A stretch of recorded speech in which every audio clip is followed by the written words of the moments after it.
I water my plants 3 times a day, so I have a quick on and off switch 3 times a day during the daylight hours. Timer goes into the wall. It's going to power the pump. The pump's down here attached to this hose. The hose is going to sit in the middle here. It's going to deliver the water to all 8 of these little spikes, which is going to give water to the plants. It's going to drain right out of our drainage holes, right back to the reservoir, where it's going to get pumped back to the plants again. Easy. Now I have everything I need for my vegetative grow room. Air, water with this hydroponic system, and light with these 4-foot fluorescents. This is the perfect growing environment. I could start growing right now, but I'm going to start building the flowering room first.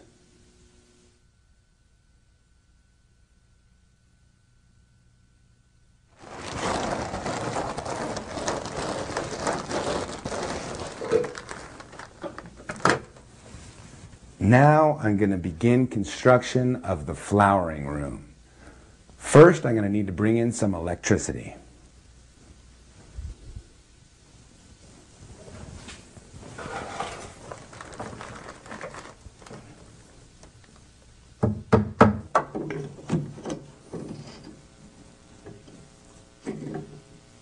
While I'm at it, I'm going to put up this thermometer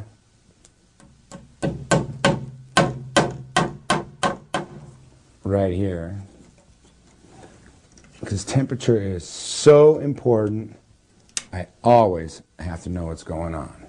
Anything above 95 degrees is deadly. The first thing I want to do is put up my 400 watt high pressure sodium lights. Before I do that, I need to put up some hooks. Now all I need to do is hang up this hood and ballast.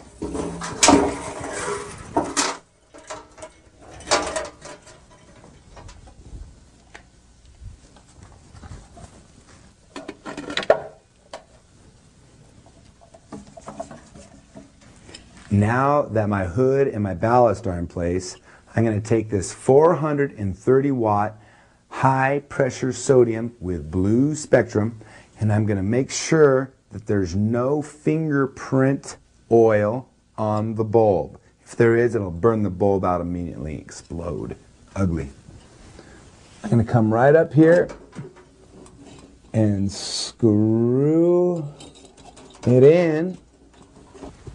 Now all I have to do is plug in my 400 watt to this timer that I've set for 12 hours a day. I plug this bad boy into the wall. Let's give her some juice. Takes a minute to warm up.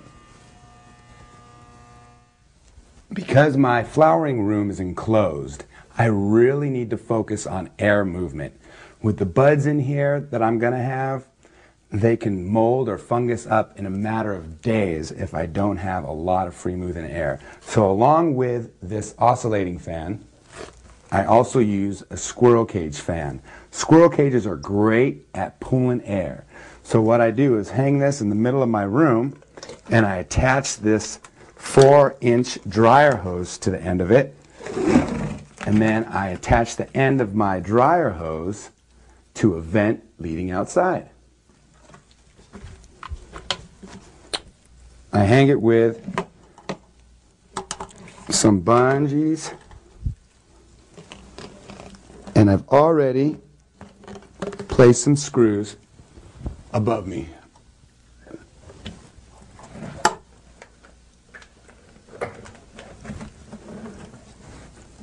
It hangs that easy.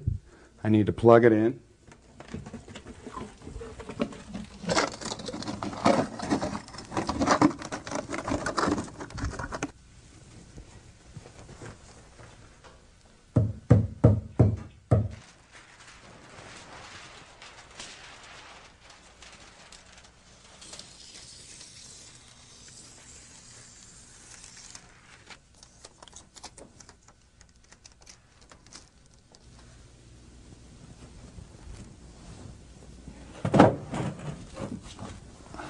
I set up the table right up underneath the light.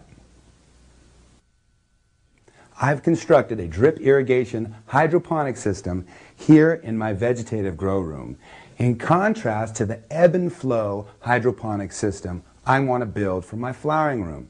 Here's the difference between the two. Over here in my vegetative room, I grow using these 4-inch cubes. Every cube has a dripper.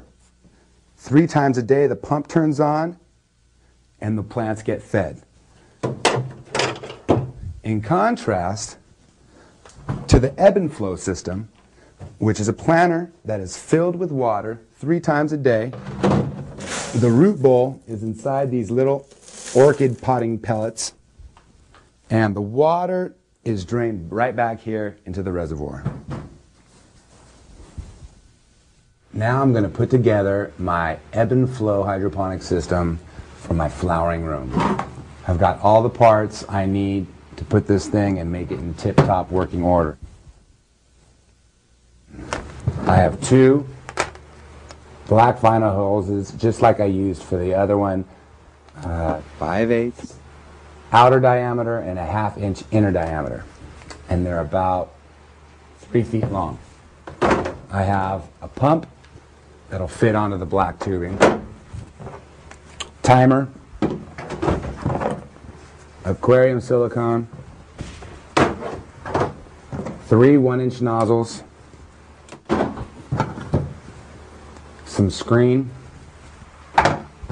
small zip ties, and a 5-inch piece of 3/4 outer diameter and 5/8 inner diameter hose, which I'm going to put into the nozzle like that, and when my planter reaches a certain level, it's going to drain back to the reservoir right here. I have my planter. I've cut 2 1-inch holes for 2 nozzles, and I've also cut out 2 holes in my table so the nozzles will fit right in there, no problem. Clean potting rock pellets.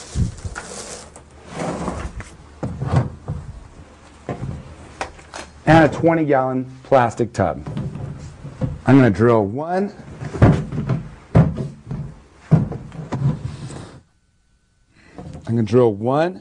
1-inch hole. I'm going to clean that off. And this is going to be my return line for my overfill line for my planter. And then the other one's going to hook up to my pump, and it's going to pump it up. So now I'm just going to put her together.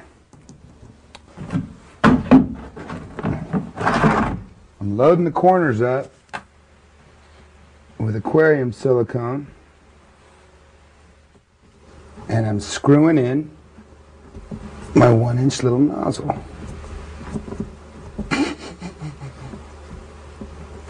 I tighten the nut, and tight's good enough. Silicone around the edges. Silicone around the edges of the inside. I drilled the hole at the bottom of the reservoir so that gravity will push water back down into this tank when it hits a certain level in the planter.